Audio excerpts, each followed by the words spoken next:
Você fala da experiência do MBL, do movimento que você fundou ali, né, junto e que foi importante no impeachment da Dilma e que trouxe uma juventude grande, que foi essa juventude que fundou agora o partido, Missão, há menos de um ano. Agora, vou levantar uma bola que tem se falado na internet à medida que a sua candidatura cresce, crescem também as críticas. E aí vou levantar para você. O MBL passou por dificuldades financeiras, principalmente no passado. E aí pergunta a você, teve ordem de despejo? E você, Renan, teve processos acumulados como empresário, mais de 40 trabalhistas, 16 ações civis. O que é de verdade nisso? O que você pode dizer? Você está se referindo a uma matéria do UOL, que tem todas essas acusações contra mim, essa matéria é de 2016, feita por um jornalista petista do UOL que mente ao longo da matéria o tempo todo, e é uma matéria muito desonesta. Mas é verdade o fato dos processos? Vou cada um. Você fez uma pergunta ponto a ponto, vou responder ponto a ponto. O MBL nunca sofreu uma ação de despejo por falta de pagamento. Não? Não, nunca. O MBL é super bom pagador, o MBL não tem a gente não usa um empréstimo bancário para se financiar. Que a própria matéria da UOL que você cita traz a sua fala reconhecendo as dificuldades como empresário. Existe o... Não, vamos começar. O MBL não é uma empresa, o MBL é uma associação civil. O MBL, ele alugava um local, e ele foi sair do local, e ele se mudou de local. Ele não devia um centavo de aluguel. Isso não existe. Eu, como empresário, trabalhava com recuperação de empresas em dificuldades. Então, aquelas dívidas eram oriundas daquelas empresas.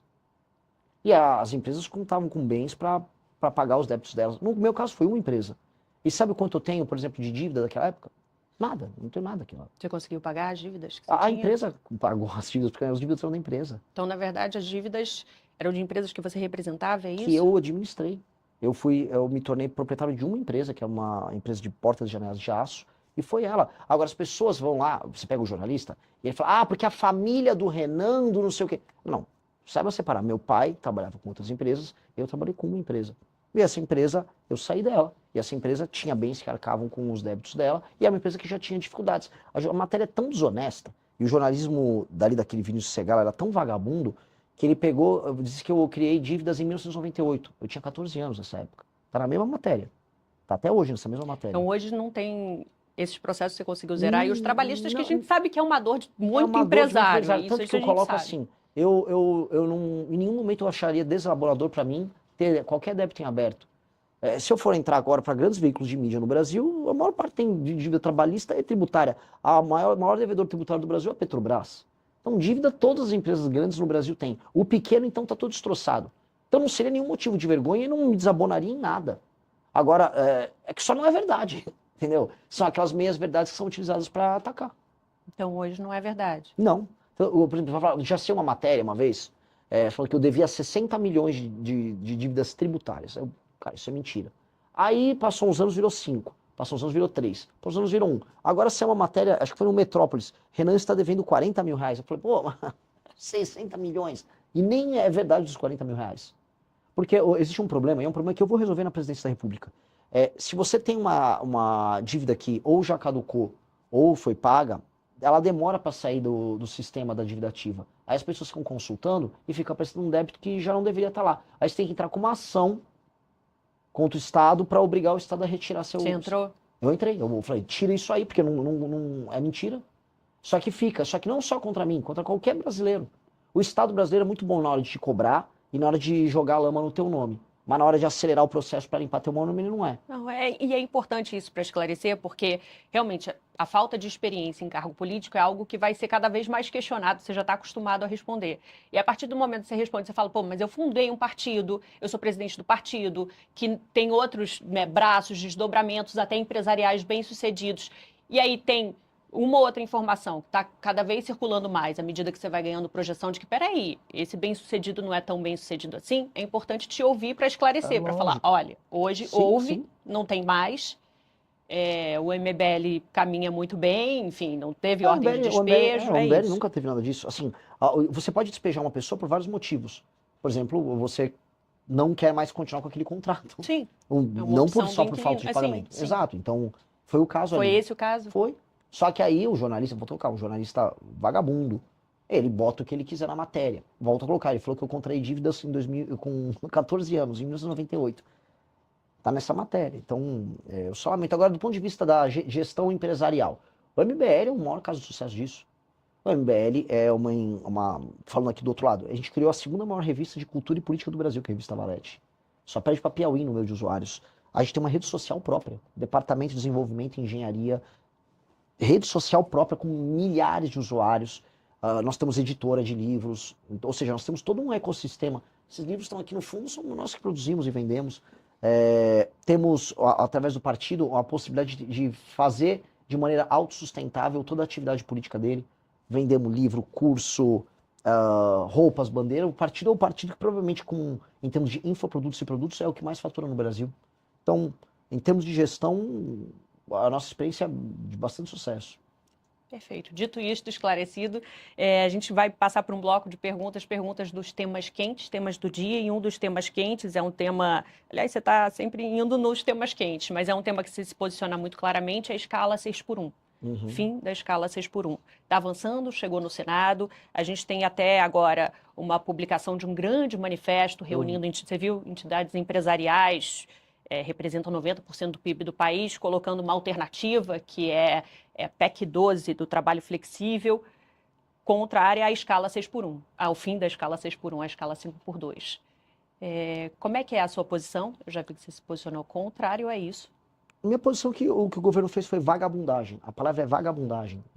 Assim, o Brasil ele é um país que está fora das cadeias globais de produção. E para a pessoa que não está nos assistindo, o que isso significa? Significa que se você vai fazer um carro, nenhuma empresa quer jogar os componentes do carro para aqui. Se você vai fazer um celular, os componentes não são feitos aqui. Por quê? Porque é caro produzir aqui. E se é caro produzir os produtos que o mundo consome, significa que nós não teremos empregos de qualidade aqui. Então, o Brasil devia estar focando, que eu vou focar no meu governo, em fazer reformas que aumentem a competitividade. O Lula não liga para isso. A lógica do Lula, você pode pegar um mapa eleitoral do PT, é obter votos onde as pessoas não trabalham. E é verdade.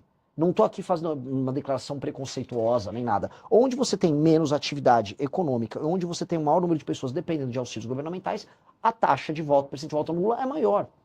O Lula é inimigo do trabalho e da produção. Desculpa cair no clichê de xingar o Lula disso e daquilo. O Lula, a vida inteira dele foi lutar contra o trabalho. A vida inteira dele foi essa. E aí as pessoas vão perder. E eu estou avisando, nosso deputado Kim, estou avisando. Vocês estão caindo numa conversa mole. O brasileiro está passando por um arroxo, ou seja, nós passamos agora, está aumentando os juros, está aumentando a inflação ao mesmo tempo. O dinheiro vai ficar mais caro, os produtos estão ficando mais caros, os serviços estão ficando mais caros, e o governo está falando, e você vai trabalhar menos. Ora, se a nossa produtividade não aumenta, portanto, a quantidade de dinheiro que o brasileiro gera por hora de trabalho não aumenta, como é que ele faz para pagar essa conta? Ele tem que trabalhar mais. É por isso que, tá todo mundo, o cara tem às vezes um emprego 5x2 na semana e fim de semana faz Uber. A mulher dele, que às vezes cuidava dos filhos, tá tendo que fazer pudim, tá tendo que fazer bolo para vender. Tá todo mundo tendo que ralar para poder manter algum estilo de vida. A classe média tá sendo destruída. E a resposta do governo é, não, fica tranquilo, você vai trabalhar menos e vai ganhar mais. É mentira. É mentira, é um estelionato, é papo de vagabundo do Lula. E assim, qual foi a resposta da direita? Porque tem a direita, vai aquele Nicolas Ferreira, aquele patife Flávio Bolsonaro, volta com o governo. Volta com o governo. Que coisa imunda. Não tem coragem de se posicionar porque tem medo de perder voto. E aí nós nos posicionamos contrários porque o que o Brasil precisa é flexibilização nas leis trabalhistas. É exatamente essa PEC. Ela gera alguma flexibilização porque ela faz com que você pague por hora, mas aceitando que houve uma diminuição de jornada de 44 para 40 horas. Ok, diminui de 44 para 40 horas. Isso vai fazer com que o brasileiro tenha que trabalhar, vá trabalhar menos? Não! O brasileiro vai fazer bico por fora. Todo mundo que tem restaurante, e mesmo agricultor já está combinando de fazer assim, ó. Olha, eu não vou poder, eu vou precisar que a gente trabalhe no sábado e no domingo. Então contrata os seus caras, você fala pro vizinho, eles trabalham até tal dia e aí nos outros dias eu vou ter que contratar. Só que para quem eles vão jogar o custo dessa ineficiência? É no preço da comida, vai jogar para o consumidor, vai diminuir as margens, já está todo mundo atolado, o agro está com um surto de recuperação judicial agora. É isso que o governo propõe? Enquanto ele aumenta os custos de quem trabalha e produz, os juros estão aumentando, porque o governo não para de gastar mal, a inflação está subindo, a gente está indo para uma crise gigantesca. O Brasil, não entrou num colapso econômico lá naquela crise do governo Dilma, você lembra? 2014, 15, 16? Porque surgiu a uberização. Porque foi na mesma época que chegaram os aplicativos no Brasil, e aí todo mundo que perdeu o emprego pôde virar entregador ou pôde virar motorista de Uber. E aí, milhões, porque pensa assim, são milhões de motoristas, milhões de entregadores. E o núcleo familiar dessas pessoas? Quantas dezenas de milhões de pessoas não foram salvas da pobreza extrema nos grandes centros urbanos por conta da chegada da tecnologia? Hoje, eles estão tentando, vamos dizer, sabotar até essa atividade. E hoje, como eles evitam que o Brasil consiga gerar empregos de qualidade, eles estão jogando todo mundo numa mega informalidade. Não vai dar para ter todo mundo fazendo Uber agora. Não vai dar para todo mundo virar entregador. Ou seja, eles estão ferrando a vida dos mais pobres. E eles são irresponsáveis. Então, a nossa opinião é bem clara. Nós temos que flexibilizar as leis trabalhistas. E é flexibilização pagando por hora, gerando concorrência nos sindicatos, porque o que vai acontecer? Se você tem um sindicato A, B ou C de entregadores, e aí um sindicato ele tem uma estratégia mais eficiente para representar um conjunto de entregadores, ele pode fazer as negociações patronais. Estados Unidos tem isso, várias nações têm isso. Aqui não, você tem que ter um sindicato que tem uma federação lá, uma dessas confederações sindicais, que controla ele, ela faz os negócios que ela faz com as grandes empresas dela, porque todo mundo sabe, elege os deputados que ela precisa eleger, especialmente pelo PT, e não liga para o resultado do sindicalismo dela. Veja só, eu não sou contra sindicatos, eu estou falando aqui, tem que ter mais sindicatos concorrendo entre si, e paralelamente o trabalhador faz o contrato dele do jeito que ele quer fazer. E flexibiliza. As experiências internacionais vão todas na linha de quem flexibiliza, gera mais emprego e gera mais renda. Então, é o que nós temos que fazer. Se avançar, e é o que parece, a votação da redução da escala 6x1, você, se eleito, trilharia algum caminho para tentar derrubar? Eu faria diferente. Já que eles destruíram a CLT com isso, eu vou propor um novo regime de contratação paralelo. Porque, olha só, já existe. Vamos ser bem sinceros. Todo mundo está nos assistindo aqui, deve ter pessoas que são comerciários, gente que trabalha com serviço. Saiu nos últimos 15 anos de 700 mil para 17 milhões o número de pessoas que são PJ. O que é o PJ, além de um regime alternativo de contratação? Sim. Porque as pessoas não é um querem. grande empresário. Então, o que está acontecendo? Né? O cara que virou PJ, ele não virou um businessman. Ele está vendendo a força de trabalho dele, dando um cambalacho na CLT, que não funciona. Ora, que tal nós aceitarmos que isso é um cambalacho e nós criarmos um regime alternativo formal, tudo certinho, bonitinho, a pessoa não precisa criar uma PJ, que ela trabalha como pessoa física e ela vem na força de trabalho e preste o serviço dela de maneira mais tranquila. Mas aí derrubando uma suposta redução da escala que passaria... Aí a pessoa é livre para fazer, porque o PJ já é livre para fazer. Você vai apresentar uma alternativa. Alternativa. Aí as pessoas misteriosamente vão preferir a alternativa. É isso que vai acontecer. Porque do jeito que está, é um regime mentiroso que o Lula está usando para se reeleger, enganando pessoas em áreas urbanas que vivem um drama. Qual é o drama do cara da pequena porcentagem da população que vive na escala 6x1, que é uma pequena porcentagem. CLT 6x1 não é o grosso das pessoas que trabalham no Brasil. Pois bem, é o cara que é um trabalhador urbano, que demora horas para sair de uma periferia e trabalhar numa região mais central e voltar. Esse cara gasta 2 horas, às vezes 3 horas, para ir e voltar do trabalho, todos os dias. Este cara não tem vida, ele está exaurido ao longo da semana. E ainda ele tem o trabalho no sábado. Pois bem, esse é o cara que no início se empolgou com o fim da escala 6x1. Ele está sendo enganado, estão mentindo para ele. Só que o governo nunca ofereceu para esse cara infraestrutura, sistema de incentivos para a instalação de empresas em regiões mais periféricas. Aí esse cara poderia gastar quer dizer, podia economizar essas horas que ele está no transporte trabalhando mais perto de casa. Ele não consegue. A grande maracutaia é que o trabalhador não consegue trabalhar perto de casa e ter um sistema de transporte precário. Como é que um cara que mora, vamos dizer, no extremo da Zona Oeste de São Paulo, vai de ônibus trabalhar, sei lá, em Moema, na Zona Sul? Demora 3 horas e pouco. Esse cara não tem vida. Como é que não existe um metrô que atende essa pessoa rapidamente? Né? Porque o Brasil não tem grana para investir em infraestrutura. Por que não tem grana para investir em infraestrutura? Porque gasta mal dinheiro. É um ciclo. Ciclo vicioso. Anistia, se eleito, vai ter? Vai ter dosimetria. Porque cometeu crime. Eu vivo falando de lei e ordem. Vou prender, vou passar o cerol nos membros do crime organizado, tal, beleza. Não, mas e se um cara invade o Congresso, mas ele é de direita? Não vai fazer nada? As pessoas cometeram crimes. Então, quem cometer crime tem que receber punição. É o básico. Agora, o problema Mas você acha que a punição que está sendo dada já é suficiente? Eu acho que o processo ele é eivado de vícios formais, a ponto de, se eu fosse falar, vamos dizer, na letra pura da lei,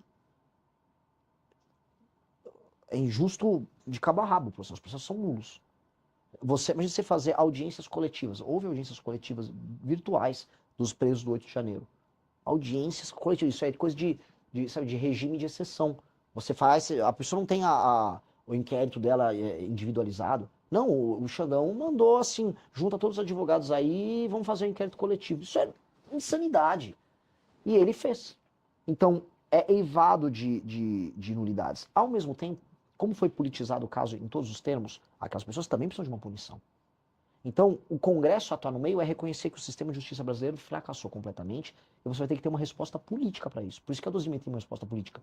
Há uma punição, mas não do tamanho que ela está, para todos os envolvidos. Para o presidente Bolsonaro, ex-presidente. Dosimetria também. Ele também, eu não sou tonto, eu li o processo dele. O Bolsonaro fez o que fez, e não é sobre o dia 8 de janeiro. Jogar o dia 8 de janeiro no colo do Bolsonaro é uma narrativa que o STF quer para dizer que o STF derrotou os inimigos da democracia do 8 de janeiro.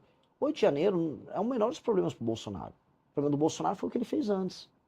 Foram as pessoas que foram incitadas pela equipe, e foi pegar as conversas pela equipe do governo dele, que respondiam diretamente a ele. Foram as reuniões com a minuta do golpe, tratadas com chefes das Forças Armadas Brasileiras, para cometer um ato ilegal. Foi a organização de uma militância virtual para levar as pessoas a fazer todas aqueles acampamentos. Ou seja, havia uma cadeia de comando e não é que aqueles foram atos preparatórios. Já estava em execução o plano. E o Bolsonaro participou dessa execução do plano. Esse é o problema dele. Ele participou. Ele não brecou nenhuma das pessoas, ele se reuniu, ele falou o que falou com o Freire Gomes, com os generais. Então, ele precisa de alguma punição. Dito isso, o processo dele também é eivado de nulidades. Porque não passar a dosimetria é reconhecer que existe um tribunal de exceção tocado pelo Alexandre de Moraes. E aí o Alexandre de Moraes não quer que passe a dosimetria, porque no fundo ele está retirando as atribuições e autoridade especial que foi conferida de maneira ilegal a ele. Ele não é o juiz do Brasil. Então a dosimetria, o Congresso resolve isso politicamente, acaba com esse inquérito maldito e vira essa página da história. Você falou do ministro Alexandre de Moraes. Para a gente fechar esse bloco, outro tema polêmico, impeachment de ministros do STF. Eu acho que ele merece, tanto ele quanto o Dias Toffoli estão mais do que merecedores de um impeachment na cabeça. Mais do que merecedores. E o Senado Federal, na próxima legislatura, tem a obrigação de andar com isso. Até porque qualquer CPI séria envolvendo o caso do Banco Master redundaria na investigação sobre eles e na queda desses ministros. Não à toa que o STF, junto com o Alcolumbre, junto num acordo com o próprio Flávio Bolsonaro, com o PT, todo mundo, esses caras derrubaram a CPI do Master, que aconselha agora, que uma das primeiras coisas que pegaria seria o sistema de compra de autoridades do senhor Daniel Vorcaro. Não apenas defendo, como acho que eles têm que ser punidos, eu acho que em se confirmando o que todas as provas nos levam a crer, os envolvidos todos têm que ir para cadeia. Mais do que serem tirados das posições que eles têm. E essa é a situação que envolve não só ele como o Dias Toffoli. Será que avança essas investigações? Se você tiver o Lula ou o Flávio vencendo, não avança. Com certeza não avança. Basicamente, ambos fazem parte dessa máquina de corrupção brasileira que se tornou Brasília. Porque você tem um contínuo dos esquemas, né? As pessoas ficam falando de polarização, mas será que as pessoas não se dão conta que os esquemas que se iniciaram no governo Bolsonaro, eles continuaram no governo Lula? Master e INSS. Esses esquemas, eles cruzam o governo e, na verdade, o que você tem uma hora era o João Roma pelo governo Bolsonaro e o lobby do Ciro Nogueira pelo governo Bolsonaro pelo Master. Depois passa a ser o Jacques Wagner, não vai claro, vem antes do Master, mas passa a ser o Guido Mantega, o Lewandowski, a relação com o próprio Lula.